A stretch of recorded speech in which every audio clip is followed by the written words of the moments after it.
By the dawn of the 1990s, Michael Jackson stood as an undisputed global phenomenon. His albums Thriller and Bad had redefined the music industry, cementing his status as the king of pop. Yet, even as his star soared to unimaginable heights, the pressures of fame began to cast long shadows. This third chapter of his life explores the period where his artistic genius continued to flourish, even as public perception and personal challenges grew increasingly complex.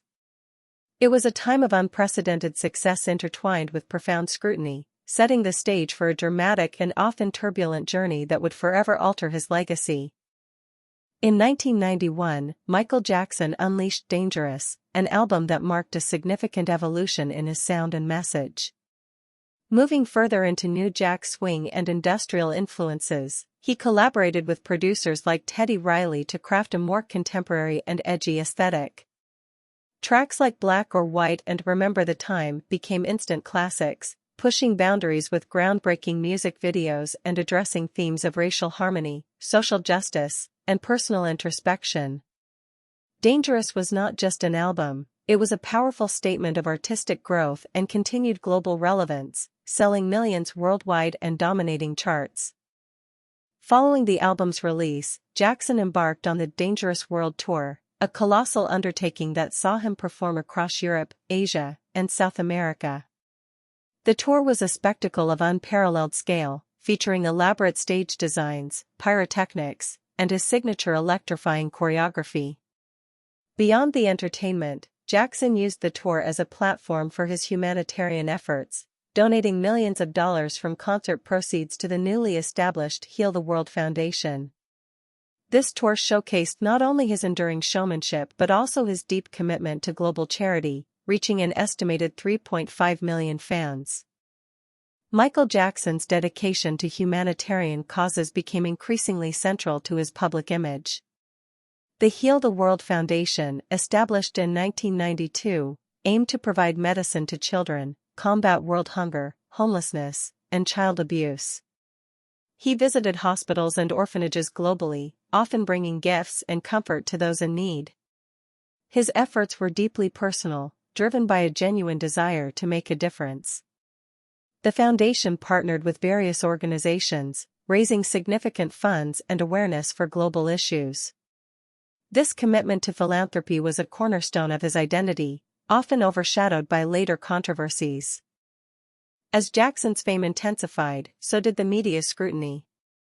His eccentricities, once charmingly unique, began to be portrayed with increasing skepticism and ridicule.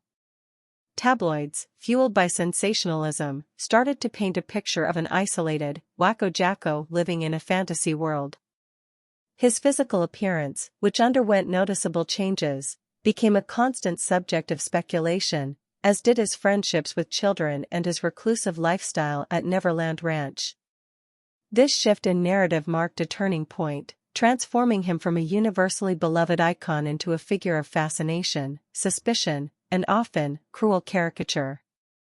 In the summer of 1993, Michael Jackson's world was irrevocably shaken by the first allegations of child molestation. A civil lawsuit was filed by the family of Jordan Chandler, a 13-year-old boy who claimed Jackson had abused him at Neverland Ranch. The news sent shockwaves across the globe, instantly transforming his public image from beloved entertainer to accused predator.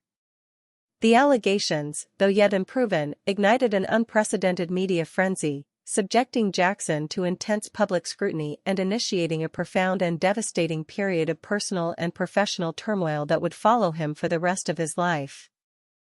The initial allegations quickly spiraled into a full-blown criminal investigation, with law enforcement raiding Neverland Ranch and subjecting Jackson to a humiliating strip search. The media coverage reached a fever pitch, with every detail, rumor, and insinuation splashed across headlines worldwide. Journalists camped outside his properties, commentators debated his character on television, and public opinion became fiercely divided. This relentless scrutiny created a trial by media, where the court of public opinion often rendered a verdict long before any legal proceedings could take place, severely impacting his mental and physical well-being. Despite the criminal investigation, the civil lawsuit with the Chandler family was settled out of court in early 1994. The terms of the settlement, reportedly in excess of $20 million, included a confidentiality agreement. While a settlement is not an admission of guilt, many in the public interpreted it as such, fueling lingering suspicions. Jackson maintained his innocence, stating he settled to avoid the enormous emotional and financial toll of a protracted trial. The criminal investigation eventually concluded without charges being filed, citing insufficient evidence, but the damage to his reputation was profound and enduring. The immense stress of the allegations, investigation, and media onslaught took a severe toll on Michael Jackson's health. He lost a significant amount of weight, his normally vibrant energy diminished, and he began to rely on prescription painkillers to cope with the physical and emotional pain. This period marked the beginning of a documented struggle with dependency, as the pressures of his life became almost unbearable. His once robust health, sustained by rigorous performance demands, was now compromised by the weight of public condemnation and the relentless invasion of his privacy, affecting him deeply. In 1995, Michael Jackson released History, Past, Present and Future, Book I, a sprawling double album that served as both a greatest hits compilation and a powerful artistic response to the preceding years of torment. The new material on the second disc was raw, angry, and deeply personal, directly addressing the media's betrayal, his perceived persecution, and his determination to fight back. Songs like Scream, a duet with sister Janet Jackson, and They Don't Care About Us became anthems of defiance and social commentary, demonstrating his resilience and reclaiming his narrative through his art, despite ongoing public skepticism. Amidst the ongoing turmoil, Michael Jackson's personal life took another surprising turn. In 1994, he married Lisa Marie Presley, daughter of Elvis Presley. The union was unexpected and instantly became a global media sensation, with many speculating about its authenticity and timing. They made several public appearances together, often displaying affection in an attempt to project an image of normalcy and refute the allegations against him. However, the marriage was short-lived, ending in divorce in 1996. Its brevity and the intense public scrutiny surrounding it further cemented Jackson's image as an enigma. In 1997, Jackson released Blood on the Dance Floor, History in the Mix, an album that combined new material with remixes from history. The 5 new songs were notably darker and explored themes of paranoia, betrayal, and obsession, reflecting the artist's continued emotional struggles. While commercially successful, becoming the best-selling remix album of all time, it received mixed reviews and less widespread critical acclaim than his previous works. It was a more introspective and perhaps less accessible offering, further showcasing a Michael Jackson grappling with his demons and expressing them through a more somber, electronic sound. Desiring to experience fatherhood, Michael Jackson married Debbie Rowe, a dermatological nurse, in 1996. Together, they had 2 children, Prince Michael Jackson I, born in 1997, and Paris Jackson, born in 1998. Jackson openly expressed his deep love for his children, often speaking of his desire to provide them with a normal upbringing, free from the spotlight he had endured. While the marriage to Rowe was short-lived, ending in 1999, his role as a father became increasingly central to his identity. A third child, Prince Michael Jackson II, Blanket, was born by a surrogate in 2002. Despite his attempts to redefine his narrative through music and family, the media's Wacko Jacko caricature persisted and intensified. Stories of his eccentricities, sleeping in an oxygen chamber, keeping exotic pets at Neverland, or hanging babies from balconies, were constantly amplified, often without context or nuance.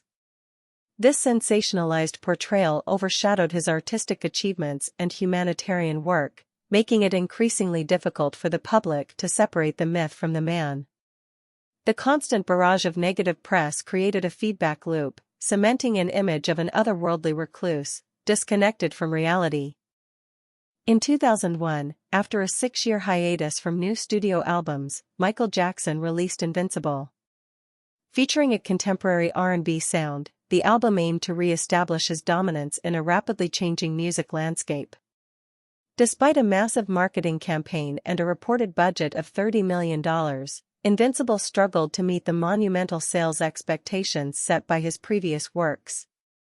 While it debuted at #1 in several countries, its commercial performance was hindered by internal disputes with his record label, Sony Music, which Jackson publicly accused of sabotage. It was a complex and challenging chapter in his recording career. The early 2000s brought increasing financial strain for Michael Jackson. The opulent upkeep of Neverland Ranch, combined with extravagant spending and mounting legal fees, led to significant debt. Despite earning hundreds of millions throughout his career, his spending habits often outpaced his income. Reports of loans totaling hundreds of millions of dollars began to surface, threatening his assets and his control over his valuable music catalog. This financial instability added another layer of vulnerability to an already embattled star, highlighting the enormous costs of maintaining his unique lifestyle and defending his name. In 2003, a controversial documentary by Martin Bashir, Living with Michael Jackson, aired globally. Initially intended to offer an intimate look into his life, the program sparked new outrage when it showed Jackson holding hands with a young cancer patient, Gavin Arvizo, and admitting to sharing his bed with children, albeit innocently. The documentary's portrayal led directly to a new set of child molestation allegations from the Arvizo family. Jackson strongly condemned the film, stating he felt betrayed by Bashir, who he believed had manipulated the footage to sensationalize his interactions and damage his reputation. The fresh allegations culminated in the highly publicized 2005 trial, where Michael Jackson faced 10 charges, including child molestation and conspiracy. The trial became a global media circus, with live coverage, endless commentary, and intense public fascination. After a grueling 5-month legal battle, during which his health visibly deteriorated under the pressure, Michael Jackson was acquitted on all counts on June 13, 2005. Despite the legal victory, the trial left an indelible mark on his image and well-being, confirming a deep public division and further isolating him from mainstream American life. Following his acquittal, Michael Jackson largely withdrew from the public eye and departed the United States. He sought refuge in various locations, living for periods in Bahrain, Ireland, and other private residences abroad, often accompanied by his children. He continued to work on new music and projects, but his public appearances became rare. This period marked a profound reclusion, as Jackson grappled with the aftermath of the trial, the persistent media scrutiny, and his own health issues. He yearned for privacy and a chance to live away from the relentless gaze that had defined so much of his adult life. In March 2009, Michael Jackson announced a series of 50 comeback concerts titled This Is It at London's O2 Arena. The announcement generated unprecedented excitement, with tickets selling out in record time. It was heralded as a triumphant return for the King of Pop, a chance for him to reclaim his throne and remind the world of his unparalleled performance prowess. Rehearsals began in earnest, showcasing Jackson's enduring dedication to his craft and his meticulous attention to detail. Fans and critics alike held their breath, anticipating a historic resurgence from the legendary performer. Tragically, just weeks before the This Is It concerts were set to begin, Michael Jackson passed away on June 25, 2009, at the age of 50.